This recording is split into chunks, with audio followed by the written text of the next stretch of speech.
હાલો friends, આજે આપણે Rajasthani famous મગની ફોતરાવાળી દાળ બનાવશો। એના માટે મેં 1 કપ જેટલી મગની ફોતરાવાળી દાળ લઈ લીધી છે। હવે એને 2 વખત ચોખ્ખા પાણીથી એને ધોઈ લઈશ। પહેલાં 2 વખત મેં ચોખ્ખા પાણીથી દાળને ધોઈ લીધી છે। હવે એક મેં પ્રેશર કુકર ગરમ કરવા મૂક્યું છે। હવે એની અંદર હું 2 કપ જેટલું પાણી એડ કરીશ।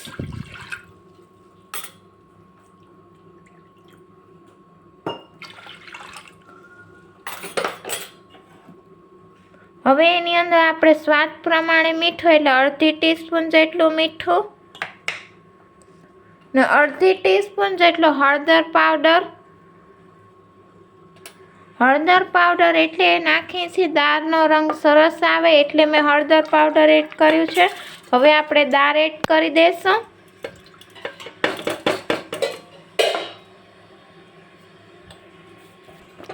હવે આપણે અડધી ટીસ્પૂન જેટલું તેલ એડ કરશું। હવે આપણે કુકરનું ઢાંકણું બંધ કરી નાખશું।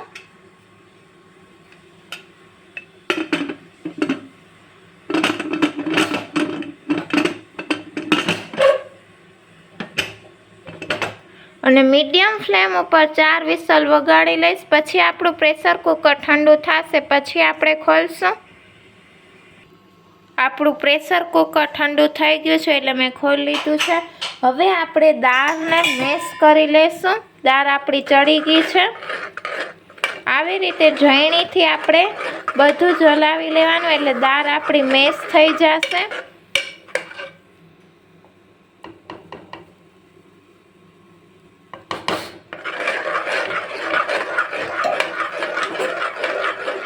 સાવ મેશ નહીં કરી નાખવાની, અધકચરી દાળને મેશ કરવાની। આપણે ફ્રેન્ડ્સ જોઈ લો, દાળ આપણી અધકચરી મેશ થઈ ગઈ છે। હવે આપણે રાજસ્થાની સ્ટાઇલ દાળનો વઘાર કરશું। હવે એક મેં કઢાઈ ગરમ કરવા મૂક્યું છે। કઢાઈની અંદર આપણે 3 ચમચી જેટલું તેલ એડ કરશું।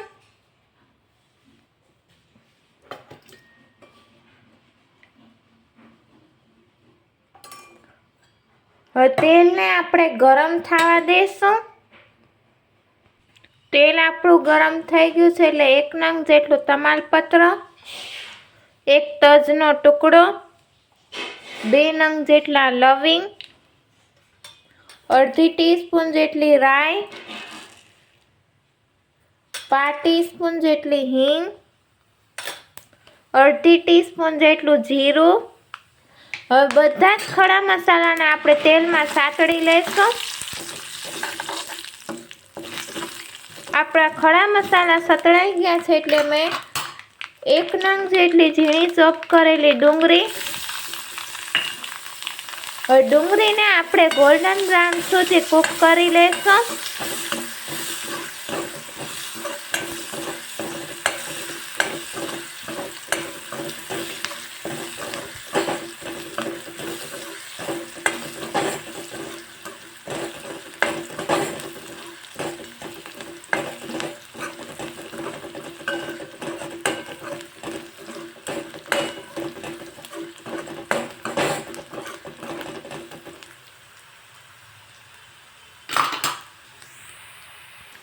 ડુંગળી આપણે ગોલ્ડન બ્રાઉન થઈ ગઈ છે એટલે મેં 1 ટીસ્પૂન જેટલા આદુ, મરચાં અને લસણની પેસ્ટ લઈ લીધી છે।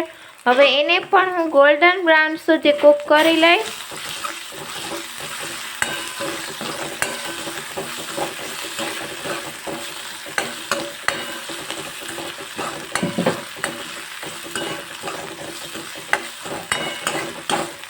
આદુ, મરચાં અને લસણની પેસ્ટ પણ આપણી ગોલ્ડન બ્રાઉન થઈ ગઈ છે એટલે મેં અડધા કપ જેટલા ઝીણા ચોપ કરેલા ટમેટાં લઈ લીધા છે।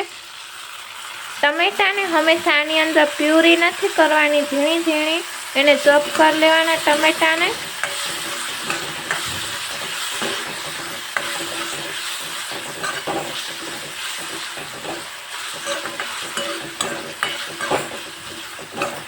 હવે ટમેટા કૂક થાય એના માટે હું અડધી ટીસ્પૂન જેટલું મીઠું એટલે સ્વાદ પ્રમાણે મીઠું,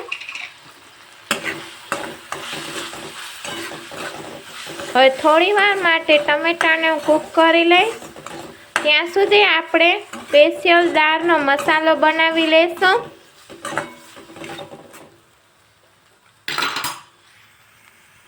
દાળનો સ્પેશિયલ મસાલો બનાવવા માટે મેં એક બાઉલ લઈ લીધું છે. એની અંદર અડધી ટીસ્પૂન જેટલો ગરમ મસાલો પાવડર,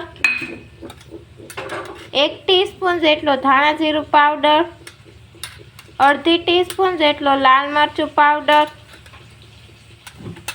અડધી ટીસ્પૂન જેટલો હળદર પાવડર, અડધી ટીસ્પૂન જેટલું મીઠું, એટલે સ્વાદ પ્રમાણે મીઠું. હવે આપણે પહેલા બધા મસાલાને મિક્સ કરી લેશું.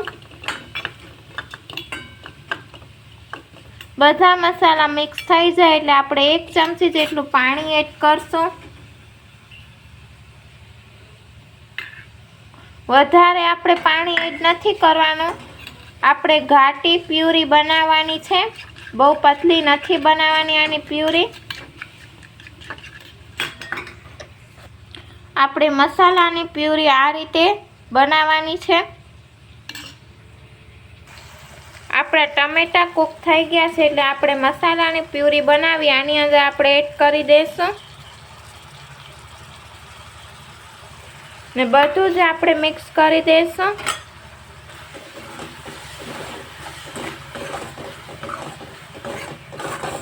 મસાલામાંથી સાઈડમાંથી તેલ છૂટું પડે ત્યાં સુધી આપણે મસાલાને કૂક કરી લઈશું.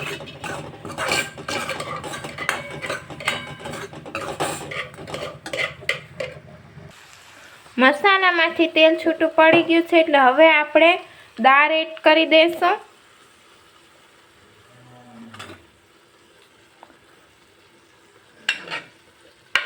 દાળ આપણે બધી જ એડ કરી દીધી છે. હવે આપણે બધું જ મિક્સ કરી લઈશું.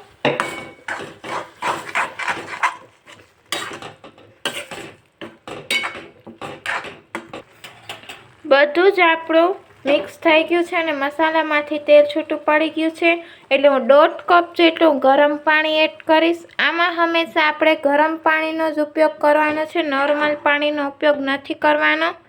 એનાથી આપણા સ્વાદમાં સરસ સ્વાદ આવશે એટલે મેં ગરમ પાણીનો ઉપયોગ કર્યો છે. હવે આને હું થોડીક વાર માટે એને ઉકળવા દઈશ ઢાંકીને.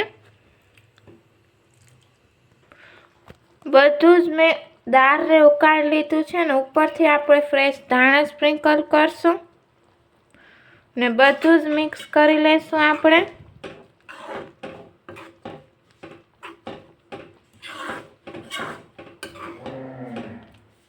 હવે આપણે ગેસ બંધ કરી નાખશું ને આ દાળને આપણે સર્વિંગ બાઉલમાં કાઢી લઈશું.